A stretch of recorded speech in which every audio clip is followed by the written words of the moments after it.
नमस्कार शेतकरी मित्रांनो, आपल्या यूट्यूब चॅनलमध्ये सर्वांचे हार्दिक स्वागत आहे. मित्रांनो, आज आपण जाणून घेणार आहोत कांद्याचे बाजारभाव आणि सोबतच महाराष्ट्रातील वेगवेगळ्या बाजार समितीमधील कांद्याची नेमकी आवक किती आणि कांद्याला मिळालेला कमीत कमी दर, जास्तीत जास्त दर आणि सर्वसाधारण दर हा विविध बाजार समितीमध्ये कशा प्रकारे आला आहे ते जाणून घेणार आहोत. राज्यामध्ये कांद्याचे भाव हे बऱ्याच प्रमाणात घसरलेले गेल्या आठवड्यात आपल्याला पाहायला मिळाले आणि त्याच पार्श्वभूमीवर आजसुद्धा कांद्याच्या भावामध्ये थोड्याफार प्रमाणात घसरण पाहायला मिळाली. आता आपण बघूया विविध बाजार समितीमधील कांद्याचे बाजारभाव. कोल्हापूर बाजार समितीमध्ये 6,020 क्विंटल आवक झाली असून सरासरी दर हा 1,000 प्रति क्विंटल मिळाला आहे.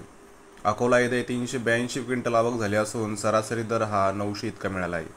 छत्रपती संभाजीनगर येथे 2,915 क्विंटल आवक झाली असून याला दर हा 650 इतका मिळाला आहे. कराड येथे 198 क्विंटल आवक झाली असून याला दर हा 1700 इतका मिळाला आहे. सोलापूर बाजार समितीमध्ये तसेच पिंपरी बाजार समितीमध्ये 19 क्विंटल आवक झाली असून याला दर हा 1,000 इतका मिळाला आहे. तर पुणे मांजरी येथे 71 क्विंटल आवक झाली असून याला दर हा 900 इतका मिळाला आहे. पुणे मोशी येथे 848 क्विंटल आवक झाली असून याला दर हा 800 इतका मिळाला आहे.